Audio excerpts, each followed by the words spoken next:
Namaku Intan. Tahun ini umurku 23 tahun. Sepanjang hidupku, aku tak pernah mempunyai teman. Ya, aku adalah seorang penyendiri. Kalau hanya sekedar berbincang-bincang atau bertegur sapa sih, tidak masalah untukku. Hanya aku tak bisa memiliki kedekatan dengan orang lain, sehingga tak pernah memiliki teman. Aku juga tak suka bermain-main, bercengkrama, atau hangout bersama orang lain. Dalam keluarga bahkan aku adalah seorang anak tunggal, sehingga di rumah pun aku tak mempunyai teman. Ceritanya waktu itu adalah saat aku memulai kuliah di kota B 5 tahun yang lalu. Karena orang tuaku tahu aku sukanya menyendiri, mereka pun menyewakan aku sebuah rumah kecil untuk kutempati sendiri. Sebuah rumah kecil dengan 2 kamar tidur, 1 kamar mandi, dapur, ruang tamu, dan garasi. Posisi rumah itu sedikit terpisah, tidak langsung berdampingan dengan rumah-rumah lainnya, karena terpisah oleh lahan kosong yang masih belum diapa-apakan di area itu. Meskipun tidak dikatakan terpencil, namun jujur, posisi rumah itu sedikit berjarak dengan tetangga. Seminggu sebelum perkuliahan dimulai, aku sudah mulai tinggal di sana. Selain untuk persiapan jika sewaktu-waktu ada yang kuperlukan untuk perkuliahan, juga supaya terbiasa dengan rumah yang kutempati tersebut. Singkat cerita, hari itu aku tiba di rumah itu pukul 1 siang, diantar oleh kedua orang tuaku yang kemudian mereka pulang kembali jam 5 sorenya. Malam itu, setelah bebenah dan merapihkan semua barang-barangku, sekitar jam 7.30 selepas saat Isya aku tertidur. Tepat jam 9 malam aku terbangun. Seperti kebiasaanku di rumah, jika jam segitu belum tidur, aku biasanya ngemil sambil mantengin layar laptop nonton drakor kesukaanku. Mungkin karena lelah tak terasa menjelang jam 12.30 malam, aku sudah mengantuk lagi. Setelah menggosok gigi, mematikan lampu dapur dan ruang tamu, kemudian mengunci pintu depan, aku pun mematikan lampu kamarku, lalu naik ke tempat tidur, menarik selimut dan mulai membaringkan tubuhku. Pas jam 12 malam, beberapa saat sebelum aku benar-benar memejamkan mata, terdengar suara pintu depan terbuka, saklar lampu dinyalakan, dan terlihat pedaran cahaya dari bawah pintu kamar pertanda lampu di ruang tamu menyala. Meskipun heran, namun aku bukan tipe cewek penakut. Aku pun beranjak turun dari kasur dan keluar dari kamar. Astagfirullah, alangkah terkejutnya aku saat melihat bahwa lampu dapur dan ruang tamu sudah menyala terang benderang. Sementara pintu depan yang mengarah keluar sudah terbuka lebar. Sedangkan tidak ada seorang pun manusia lain ada di rumah ini selain aku. 100% yakin, tadi semua lampu sudah kumatikan dan pintu depan pun sudah kukunci rapat. Lalu siapa yang menyalakan dan membuka kembali? Bergegas aku menghampiri pintu depan. Kutengokkan kepalaku keluar, kulihat ke kiri dan ke kanan. Tidak ada seorang pun di luar sana. Aku pun kembali masuk ke kamar dan berbaring kembali setelah sebelumnya menutup pintu depan dan mematikan lagi lampu dapur dan ruang tamu. Meski saat itu tidak terlalu ketakutan, namun rasa heran menghantui benakku hingga baru jam 3 bisa memejamkan mata. Esokan harinya, jam 12 siang, baru aku terbangun. Waduh, mungkin karena lelah dan kejadian semalam yang membuatku tidur pulas sekali. Aku pun beranjak bangun dan langsung menuju kamar mandi untuk segera mandi. Sedang asyik-asyiknya mandi, lama-lama ku rasakan kok badan ini terasa sakit-sakit, pegal dan ngilu. Benar saat ku amati ternyata di sekujur badanku banyak lebam-lebam dan memar seperti bekas berkelahi atau bekas terjatuh. Lama ku terdiam dan keheranan. Apa yang mungkin menjadi penyebabnya? Mungkin tadi malam aku terjatuh dari ranjang terus naik lagi, masih dalam keadaan tidur. Ditambah bisa jadi saat beres-beres rumah, mungkin aku terbentur-bentur. Demikian pemikiran logisku, mencoba memberi alasan. Sehabis mandi saat aku beranjak keluar kamar mandi, betapa kagetnya aku. Di ruang tamu kulihat TV menyala. Ditambah di meja depan TV berserakan banyak remah-remah bekas snack dengan beberapa bungkusnya yang sudah kosong dalam kondisi berantakan. Lebih kaget lagi saat aku periksa pintu depan, ternyata masih rapat dan terkunci. Berarti tidak mungkin ada orang yang masuk ke dalam rumah dari luar, menyalakan TV dan membuatkan meja berantakan begitu rupa. Bergegas kumatikan saja TV dan aku segera masuk ke dalam kamar. Sekali lagi, masih berusaha aku abaikan kejadian ini dan tidak terlalu terasa menakutkan bagiku. Sisa hari itu, tidak ada lagi kejadian yang aneh yang kutemui di dalam rumah. Malam harinya, aku pun tertidur normal. Seperti biasa, kira-kira jam 1 malam, aku mulai tertidur. Di tengah pulasnya tidur, meski seperti mimpi, tapi bisa kurasakan ada yang memegang dan menarik-narik kakiku perlahan. Mulanya masih terasa seperti mimpi, namun kelamaan aku pun terbangun membuka mata, dan masih saja kurasakan ada yang memegang dan menarik kakiku. Sebisa-bisa, aku melafalkan doa-doa yang kuingat lalu kutepiskan tanganku ke arah kaki. Meski tidak kurasakan tepisan tanganku itu mengenai apapun selain samping betis kananku, namun tiba-tiba pegangan tangan yang menarik-narik kakiku itu pun mendadak berhenti dan tidak terasa lagi. Astagfirullah. Berulang kali aku mengucapkan istighfar, lalu aku membaca surat Al-Fatihah, Al-Ikhlas, Al-Falaq, dan Al-Nas. Sehabis itu kuteruskan lagi tidurku dan alhamdulillah sampai terbangun pagi harinya, aku tidak merasakan ada gangguan apapun lagi.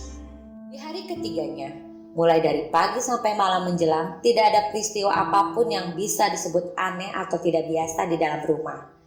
Namun begitu didorong oleh rasa penasaran, berhubung kejadian-kejadian yang kualami itu terasa janggal, iseng-iseng aku browsing soal fenomena-fenomena mistik di internet. Saking keasikannya aku pun tak terasa tertidur lelap.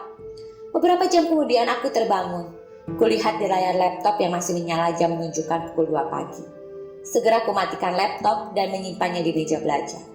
Saat aku mau naik keranjang lagi untuk meneruskan tidur, tiba-tiba, Intan? Intan? Kudengar ada suara anak perempuan memanggil namaku. Kali ini kuakui tubuhku langsung gemetar. Sambil menguatkan diri aku beranjak menghampiri pintu kamar. Maksudku adalah menuju ke ruang tamu karena suara yang memanggil namaku itu berasal dari arah ruang tamu. Intan? Intan? Semakin jelas terdengar suara anak perempuan itu memanggilku. Saat baru saja tanganku memegang handle pintu kamar dan rupanya disinilah kebodohan terbesarku. Secara refleks aku menjawab, "Ya, siapa di situ?" Saat itu juga semua lampu di rumah mendadak mati.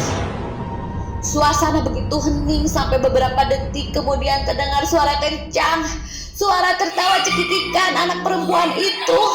Ditambah lagi dengan suara langkah-langkah kaki berlarian di sekitar ruang tamu. Beberapa waktu lamanya hal itu berlangsung, membuatku mulai panik dan sebisanya di dalam kegelapan mencari handphone dan kunci mobil yang seingatku selalu kuletakkan di atas meja belajar. Sambil berdoa sebisa-bisanya aku meraba-raba dalam gelap. Sampai akhirnya kutemukan handphone dan kuaktifkan sehingga ada cahaya yang sedikit menerangi ruang kamar.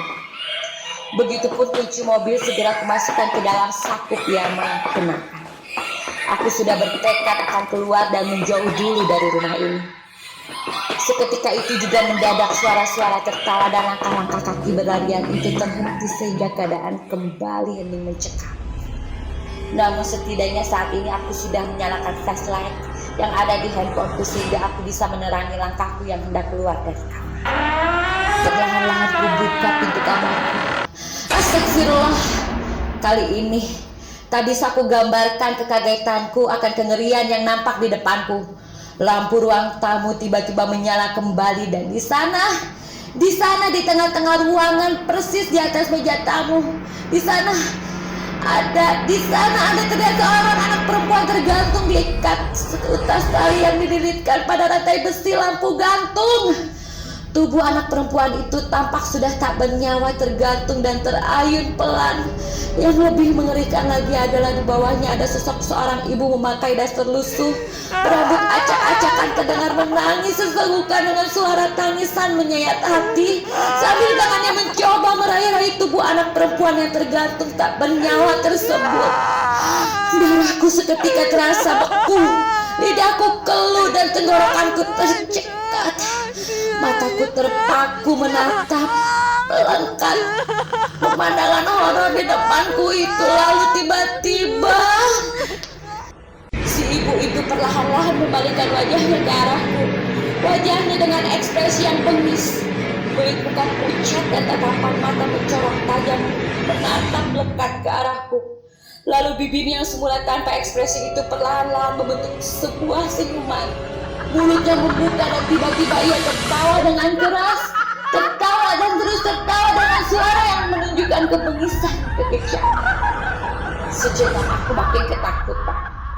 Namun sekuat diriku coba membuka mulut lalu terbata-bata melafalkan surat Al-Fatihah. Al-Ikhlas. Dan saat akan memulai membaca Al-Fatihah, terasa tubuhku yang semula kaku tak bisa bergerak seakan menjadi ringan. Lalu segera aku berlari menuju pintu depan. Kubuka kuncinya dan segera aku berlari keluar menuju ke arah garasi. Segera kubuka pagar garasi. Kuraih kunci di saku pijamanku. Kubuka pintu mobil lalu aku masuk ke dalamnya. Langsung aku starter mobil dan kujalankan dengan cepat keluar dari garasi. Yang jalan, seluruh badanku masih gemetaran. Sambil nyetir aku tetap sekuat mungkin melafalkan surat-surat dan doa yang kuhafal. Setelah berkendara sekitar 10 menitan, kurasakan pikiranku mulai tenang dan badanku mulai stabil. Segera saja kuarahkan mobil menuju penginapan atau hotel terdekat yang bisa kucapai. 15 menit kemudian aku pun menemukan sebuah hotel sederhana. Aku parkirkan mobil, lalu aku masuk ke dalam dan duduk di kursi tunggu lobi hotel tersebut. Kuraih gelas air mineral yang tersedia di meja lobi itu dan segera meminumnya untuk menenangkan diri. Setelah semakin tenang, lalu kuraih handphoneku. Kulihat jam di handphone menunjukkan pukul 3.30 pagi. Segera ku telepon nomor papahku. Setelah tersambung lalu segera ku ceritakan apa yang terjadi dan keadaan serta posisiku saat itu. Alhamdulillah, papa dengan sigap segera berangkat dari rumah bersama mamaku dan mereka pun tiba 2 jam kemudian. Setiba orang tuaku, segera menangis di pelukan mereka. Mama mencoba menenangkanku dan papa sepertinya sangat marah dengan keadaan ini. Lalu segera saat itu juga ia menelepon pemilik rumah kontrakan yang kutempati dan memintanya bertemu di rumah itu jam 7 pagi hari itu juga. Papa meyakini pasti ada sesuatu yang aneh dengan rumah itu yang tidak diceritakan oleh pemiliknya kepada kami. Setibanya kembali di rumah kontrakan itu, tampak bapak pemiliknya sudah menunggu. Kondisi di dalam rumah tampak biasa saja, seperti tidak ada kejadian apa-apa di malam tadi. Papa yang sedikit emosi segera menceritakan apa yang terjadi, dengan ditambah oleh penuturanku tentang apa yang kualami. Setelah agak didesak oleh papa, akhirnya si bapak pemilik rumah pun bercerita. Dulu, sekitar 10 tahun yang lalu, rumah ini disewa oleh seorang ibu beserta anak perempuan yang berusia 11 tahun. Ibu itu seorang janda yang hidup hanya berdua dengan anak perempuannya tersebut. Sikap dan tingkah si ibu menurut orang sekitar biasa saja meskipun tidak dibilang dekat dengan tetangga sekitar. Walaupun demikian, ia cukup ramah dan tidak pernah bermasalah dengan warga lainnya. Sejak tahun kedua si ibu tersebut menempati rumah, terjadi peristiwa menggemparkan yang mengagetkan seluruh lingkungan. Si ibu melaporkan bahwa anaknya mati bunuh diri dengan menggantung dirinya di tengah-tengah rumah itu. Polisi yang menangani kasus tersebut tidak begitu saja percaya, melakukan penyelidikan dan akhirnya diketahui bahwa si ibu yang membunuh anak perempuannya dengan cara dicekik. Lalu untuk mengelabui ia gantung anak yang sudah tidak bernyawa itu di tengah rumah supaya seakan-akan si anak itu mati bunuh diri. Cerita, si ibu pun dinyatakan bersalah di pengadilan, lalu menjalani hukuman penjara 12 tahun. Namun seiring waktu si ibu menjadi gila dan terganggu kejiwaannya hingga di tahun ketiga hukumannya ia membunuh teman satu selnya, kemudian membunuh dirinya sendiri dengan menggantung dirinya di dalam sel, persis seperti ia memperlakukan anak perempuannya dahulu setelah ia bunuh. Sedangkan mengenai rumah kontrakan itu, sejak peristiwa pembunuhan itu, rumah itu tidak pernah disewakan lagi oleh si bapak pemiliknya. Baru tahun ini ia terpaksa sewakan lagi karena terdesak kebutuhan. Dan ia sengaja tidak bercerita apapun tentang sejarah rumah itu karena sangat berharap ada orang yang mau menyewanya. Semua penuturan itu, papa pun langsung membatalkan sewa rumah itu. Dan untungnya si bapak pemiliknya pun menyadari kesalahannya dan mau menerima keputusan papa.